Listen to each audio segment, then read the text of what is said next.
Ministro, como fica o diálogo com a Câmara agora, com a nova presidência, o deputado Hugo Motta, em relação à isenção de imposto de renda para quem ganha até R$5.000? Foi um comunicado do senhor no ano passado, as pessoas ficaram muito, imagino, contentes com isso, né? Há uma certa incompreensão da população, porque eventualmente muitas pessoas imaginaram que isso já estava valendo para esse ano, mas a gente tem que deixar claro que isso depende de uma aprovação do Congresso. O senhor já teve essa conversa com o presidente da Câmara, isso vai ser votado em fevereiro, março, abril, quando vai acontecer de fato isso? E para as pessoas já saberem se vai valer de fato para o imposto de renda do ano que vem. Leandro, nós estamos fazendo a reforma tributária mais ambiciosa e progressista da história do Brasil. Nós fizemos a reforma do imposto sobre consumo, prevendo que as pessoas que estão no Cade Único recebem na conta instantaneamente, via cashback, né, que é o dinheiro de volta, o que elas pagaram de imposto sobre vários produtos. Nós estamos fazendo uma reforma tributária absolutamente digital e transparente. Todo mundo paga, mas paga menos. Ou seja, você mantém a arrecadação, mas distribuindo o ônus por mais pessoas. De maneira que os privilegiados hoje que não pagam impostos vão pagar para que quem paga, que é o trabalhador, pague menos. Hoje quem paga imposto no Brasil é a população de mais baixa renda.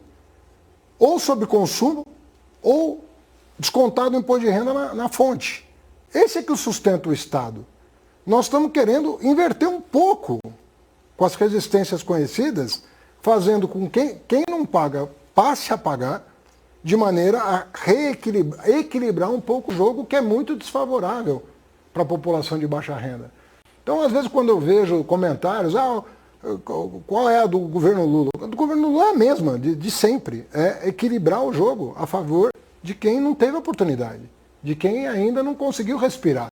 Eu, quando fui ministro da Educação, e nós fizemos a maior expansão das vagas universitárias gratuitas do país, mediante FIES, ProUni e ReUni, a expansão das federais, dos institutos federais, era para que o filho do trabalhador pudesse chegar na faculdade. A população negra, que ficou alijada do processo educacional, pudesse chegar à universidade, pudesse ser médico, doutor, engenheiro, enfermeiro, professor.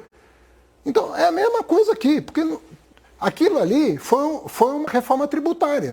A Câmara está sensível a isso, a questão dos R$5.000, por exemplo? O desafio não vai ser isentar. O desafio vai ser compensar com quem não paga. Vai para o andar de cima. E aí nós vamos ter que chegar. E aí a artilharia vem pesada contra o governo e contra a Câmara. E pedir assim, você que não está pagando nada, contra o trabalhador que está pagando 27% de imposto, vamos equilibrar esse jogo, você vai pagar um pouco para ele pagar menos. Perder dinheiro, ministro, como é que você vai fazer isso? Por que tem Estado, para que tem Partido dos Trabalhadores, para que tem... É para buscar... E assim, vamos para os dados. Vamos verificar como é que é a distribuição de renda no Brasil.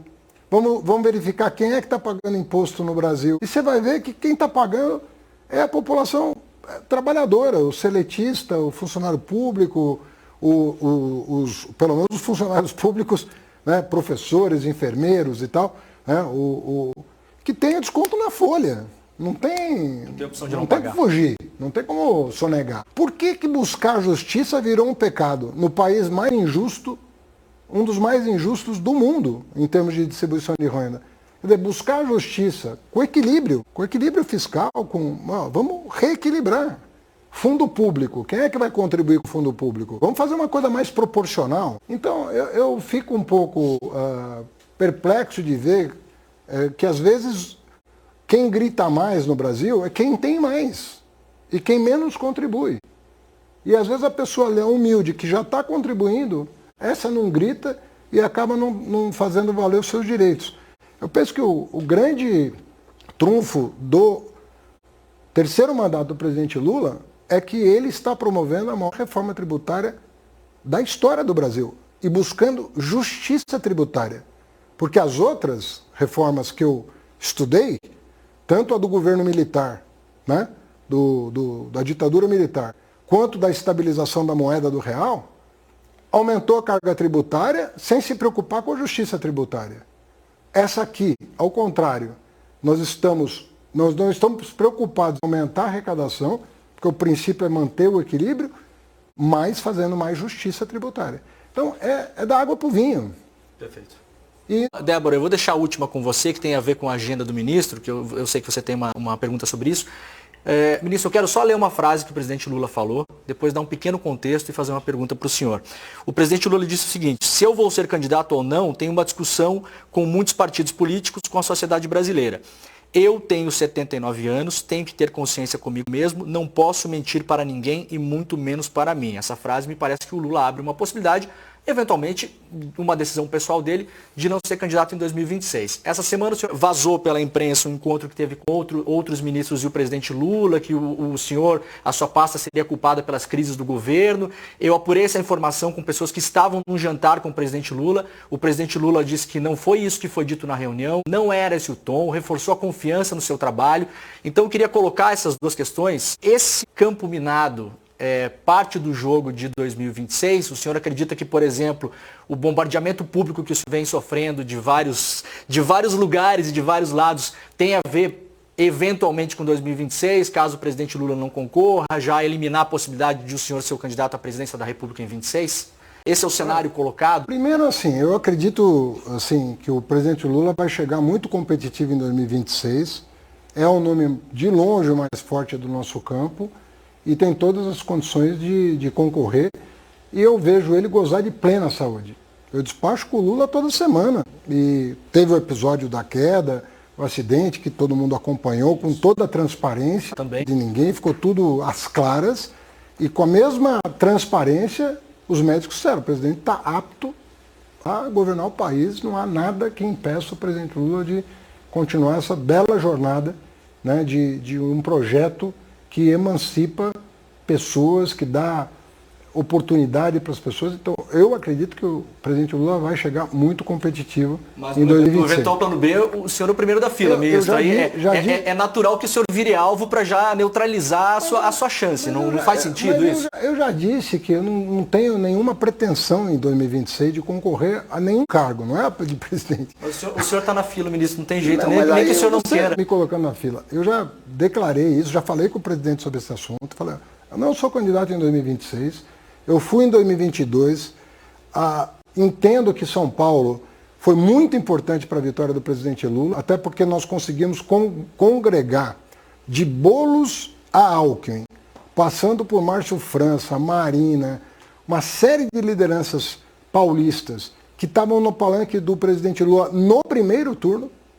Então eu penso que São Paulo foi uma experiência muito rica que eu vivi. Eu vivi também a experiência de 2018, quando ninguém queria ser candidato Lula preso. Com Lula preso. E eu falei: olha, presidente, penso que tem pessoas mais bem colocadas do que eu, mas na falta eu estou aqui para não dizer não.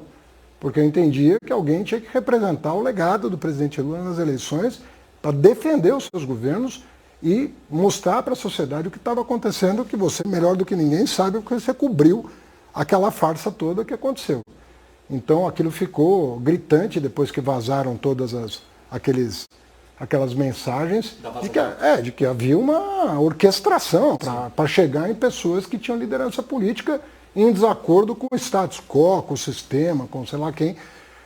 Aquilo foi desbaratado, aquilo foi esclarecido, e eu penso que nós estamos num novo momento, inclusive com a denúncia que foi feita essa semana contra os golpistas de 22 que tentaram permanecer no poder, arrebentando com as contas públicas e com as instituições, comprometendo até as Forças Armadas brasileiras. Uma coisa escandalosa. Então eu não estou colocando, e já falei para o presidente Lula que eu não tenho intenção de ser candidato o ano que vem, estou ajudando. Agora, eu não quero crer que na minha ausência alguém tenha feito crítica a mim numa reunião para o presidente Lula. Não seria razoável imaginar um colega de ministério aproveitar minha ausência para fazer, ainda mais falar de PIX. Se essa for a crítica que as pessoas vão fazer à Fazenda, eu tô bem na foto, né? Quer dizer, uma fake news de um moleque que por acaso é deputado abalar um governo, eu não quero crer que isso seja objeto a sério de um ministro de Estado. Então, na minha opinião, a versão oficial é a verdadeira. Eu penso que alguém aproveitou ali para fazer uma maldade. Você acha que é informação falsa de dentro, vem de fora? Como eu não participo desse tipo de coisa, Eu sou muito frontal nas minhas colocações. Eu sou muito frontal. As pessoas sabem o que eu penso, o que eu falo para o presidente Lula, o que eu falo no Jornal Nacional, o que eu falo no ICL. É a mesma coisa, eu não tenho dois discursos.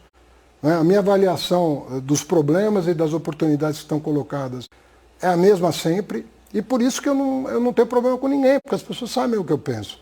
Então, as pessoas podem discordar do que eu penso. Mas ninguém vai poder dizer, eu não sabia que o Haddad pensava assim. Eu sou muito direto nas minhas coisas, nem consigo ser diferente.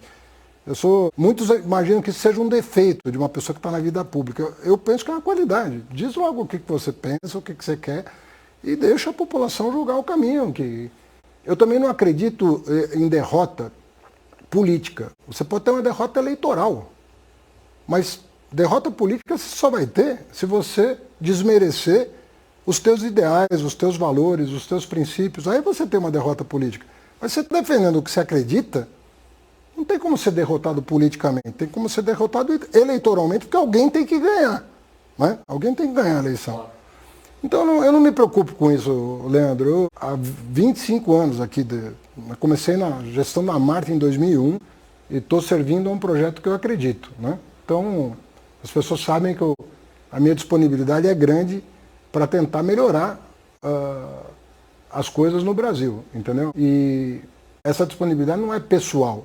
É para um projeto coletivo. Por fim, só para a gente finalizar, você chegou a comentar aqui que tem ali as suas reuniões com os trabalhadores, com investidores. Eu, até pelo meu campo de atuação, acabo acompanhando a agenda e vejo que tem bastantes reuniões aí com o mercado, até talvez uma tentativa dessa aproximação. E, às vezes, acaba dando a sensação, para quem vê de fora, que você está ali se reunindo mais com o mercado financeiro, deixando de lado, por exemplo, produtores, pequenos produtores ou trabalhadores mesmo, né, outros setores da nossa economia que também são importantes.